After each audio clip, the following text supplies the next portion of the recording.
Everyone has a story. Stories have power. They help us understand each other. In this entry of Jessop's journal, we have a very special guest, Romain Wahlin Zito. It's time to sign into Jessop's journal. Thank you very much for coming on Jessop's journal today. You look lovely. Thank you. Now, I have to admit, part of the reason why I wanted to interview you is when I was a little boy, my gramps would let me interview. I got a cassette recorder when I was 12, and I interviewed everybody. And Gramps would be very, very patient with me and let me interview him. So I'm going to kind of say you're my grandma for the day. Is that okay? Okay. Now, I was told you're not supposed to really ask a woman, what her age is, but what was your birthday? July 17, 1917. Really? 7/17/17. Oh, I didn't realize that. Wow. Yes. So you were special from day one. And there are 17 letters in my name. Oh, really? Okay. Right. There you go. So 7 isn't a lucky number for me. But 17, man, it's like time to go to Wendover and go put it on the roulette right. wheel. Okay, there you go. I have to go somewhere else. Well, you've seen and done all kinds of things. So, here with a little COVID and all this, we got to wear masks and everything. And yet the year that you were born is when they had the big influenza stuff. Tell me about growing up. Where did you grow up first? I grew up in Magna. Okay. What was Magna looking like in 1917? Magna was a good little old town because they had 26 bars. Really? Wow. Oh yeah. Okay. Downstairs there was nothing but bars in the street. Okay. But there was a candy store. Well, there you go. And my brother and I always had to have a sack of candy before we went to the movie. Well, of course. And he didn't let me walk with him. I had to walk behind him. Well, yeah, you're his little sister, And right? I'd go in and buy the candy and come back and walk behind him. And then when I got to the movie, I sat 2 sits behind him and handed him the candy. Well, geez, there you go. And he was the best brother Yeah. that ever, he protected me all the time, Yeah. and yet I had to be behind him. And what was his name? Bus. Bus. Okay. Well, there's not 17 characters in his name, so. No. Where did you go to school when you were a little girl? I went down to Webster, and I went from the 1st grade to the 6th grade to Webster. Okay. And then I went up to Cypress. You were a cheerleader? Yes, and they wouldn't let us wear skirts then. Really? Oh no. So what in the world's a cheerleader supposed to wear? I had to wear slacks. That's why I'm used to slacks. I've Okay. worn them all my life. So what year would it have been about that when you were a cheerleader? 1934, 33, 34. So what did you do at the university? I was an executive housekeeper. Okay, there you go. Yes, and I had 96 people working for me. Really? Yes. Wow, you're the boss lady. And they were all so nice to me. Yeah. Well, now, we had talked a little bit before about your parents. So tell me about your mother and father. Oh, they were so sweet. I loved them. And no matter what we did, it was okay. Yeah. For some reason or other, I never ever, my mother we'd do things, that weren't the best. And my mother would say, wait till your dad gets home and I'll tell him. I'm going to tell your father. Okay, so I'd meet him down at the school and walk home with him. And he would say, what have you done today? He always knew that I did something wrong. And then he would open his lunchbox and give me what he saved for me. Oh, isn't that sweet? Always. So what was your father's name? Walter Walter. And last name? What was his- Whalin. Whalin, Walter Whalin. How did your father and your mother meet? Before he married my mother, Mm-hmm. he worked on the railroad. Oh, yeah. And my grandmother didn't like my mother. Oh, dear. No, she didn't like my mother because she had a girl picked out for her. Well, for yeah, him. I, You know yeah, how yeah. that Oh, goes. yeah.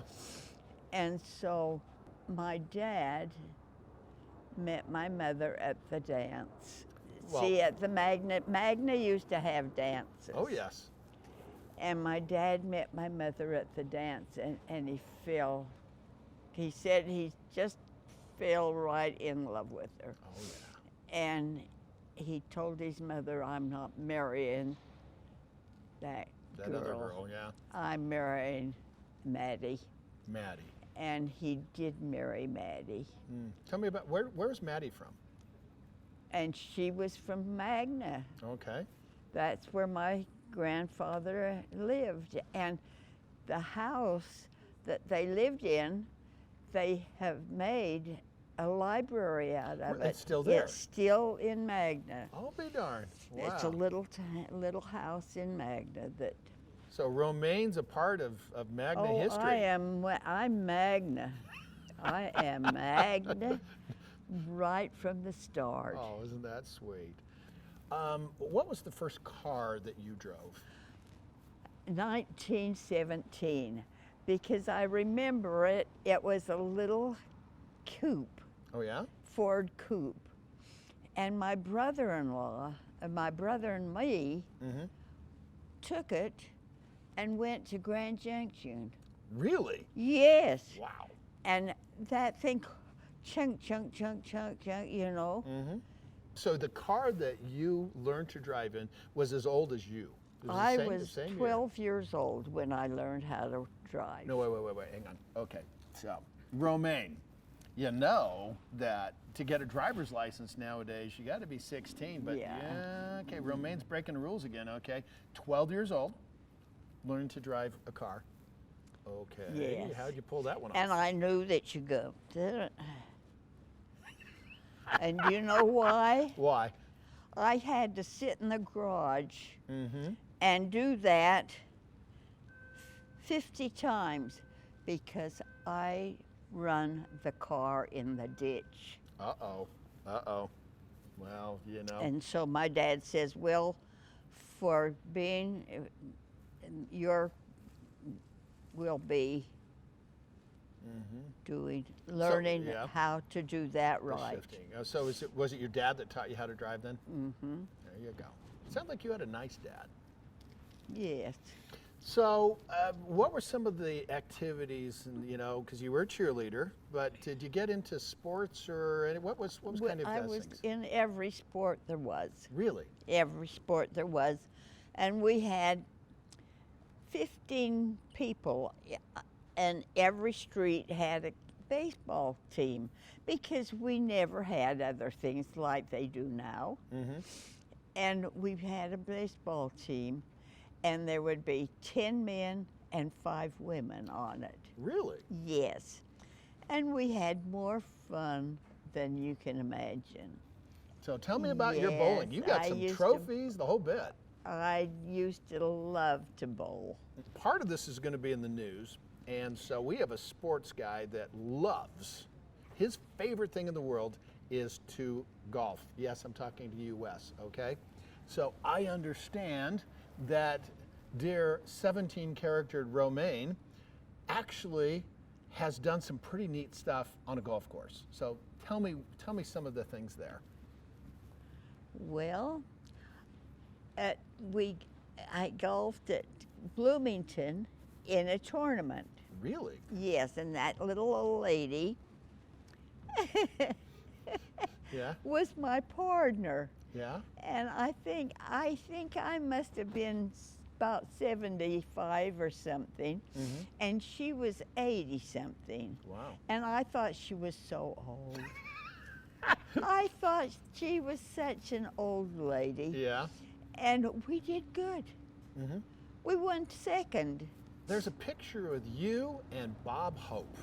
I understand that you've gotten a hole-in-one in golf. 2 hole-in-ones. Yes, I hit the ball, and it went in. It went right in. And we were golfing with my brother-in-law and sister-in-law. And I said, we got down there and I said, where's my ball? And they started looking all around it, you know. And he said, yeah, it's lost. We don't know where it is. And I walked over and looked in the hole and I says, I got a hole-in-one. And he said, well, we knew that, but we didn't want to tell you. Oh dear. Do you know how old you were when you got that first hole-in-one? I must have been 65 or something. Oh, no problem. Okay, now tell me about the second hole-in-one. The second hole-in-one, we were teeing off of number 9 in St. George. And I hit the ball. I hit the ball, and it went up on a curve and down in the hole. And my friend said, nobody else would have the luck but her. I kept telling him, Harry, I'm luckier than good. I don't have to be good, I'm lucky. The thing is, to me, life is about experiences. You've had some really, really neat experiences. You learned to drive a car when you were 12. I've had a good life. What are some of your fondest memories? Being a mother. It took me, you know, I was young when Bob was born, and I thought that was just perfect. Being a mother with that little baby. And then when Cookie was born, it was the same thing. And that was all there was to it. But, because I wanted more, I said, let's have, another baby. And Bob said, we've had either kind. Why do we have to get any more? Kind of a down-to-earth guy, huh? That's it. Yeah. Is there anything in your life that you would have done differently? You could do I would have waited until I was older to get married. Really? Yes. Why? And I wouldn't have eloped. Oh, you eloped. I eloped. What'd Mom and Dad think of you eloping? My mother wanted, naturally, she wanted it annulled. Oh. And my dad said, no, if they think that they're in love, then they should stay married. And we'll see what happens. Well, it lasted 60 years. Bless your heart. So I think it happened pretty good. Yeah. Even though I was only 17. What was your favorite birthday? Out of all the birthdays you've had a bunch of them. I guess when I turned 100. Oh, yeah. So what did you do for your 100th birthday? We had a big party. And then after that, we went to this friend's place, whose name was Jason. And I knew him when he was just a little boy, you know. And we had another party. Yeah, oh yeah. Oh, we had a party, and it was fun. I'm working on number 4. Okay, 104. Please make sure I get an invite, okay? And I hope that if they do make it, or I do make it to 104, that they have a tea for us all. Okay. Because we're getting more and more. You know, 100 isn't very much anymore. There aren't. There's a lot of 100 people that you. Really? Yes. Wow. Okay. At RT, there was 100, I think 169 people. Yeah. And one of the little guys, one of the little old men, was 112. Really? No, 112 isn't young. No, no. And you'd have thought that he was 75 years old. Really? Yes, he was so cute. It was just wonderful. Well, I would. And we all figured that we should live that long. Why do you think you've lived so long? People ask me that question all the time. Mm-hmm. And the reason I lived so long is because I enjoy life. I love life and I laugh all the time. Yeah. Well, I'm glad that you laughed because I remember you told me that when you were a kid, you had the same birthday as Phyllis Diller. Yes. If you could do anything and be anybody, what would you want to do? I'd like to be a comedian. Really? I think that I could tell some jokes. Mm-hmm. And they wouldn't have to be risque, you know. I could tell them and laugh about it, and people would laugh probably. Okay. And maybe they wouldn't. They'd look at her and say, what's that dumb old thing doing up on the stand, you know? Uh-huh. So, do you have any jokes for me, Romaine? I have this about Bob and the little boy. Okay. Bob came home crying, and Little Red Rydulch, that was his friend, came to the door with him, and I said, what's the matter, Bob? Why are you crying? And he said, Mom, Red told me that there was no Santa Claus. Oh dear. Yes. And Little Red looked up at me just like an angel. He looked just like a little angel with red hair standing there, and he said, God, Mrs. Zito, do you believe in Santa Claus too? Well, I had to just go right in the house. I couldn't stand it. Yeah. But I've never forgotten that, and I think it's one of the cutest things I've ever heard. Mm-hmm. It sounds like you've lived a very fun-filled life. I don't think I've missed very much. Well, that's a wonderful thing. Well, thank you very much for visiting with me today. The other people that I want to thank is the people that made all this possible. So the story it's called Jessop's Journal. The folks at Rustico make my journals. They're going to make one for you. So we're going to make a journal for you. And of course, Jason does a little drag show, okay? Yeah. This guy right here, okay, this is Madame Patarini, and they're one of our underwriters. And this happens to be Brigham Young's son dressed in drag. So Jason and I thought this might be kind of a fun little gift for you. So we're going to have some fun with that. And of course, you know, you're looking beautiful. Taylor Cooperative helps try to make me look good. And then of course, JW Custom you Hats always makes look my hats. So, beautiful. well, thank you. Well, here's the thing, folks. Everyone has a story, especially when you're 103 years old. With another entry into Jessop's Journal and the lovely Romaine, I'm Doug Jessop, ABC4 News.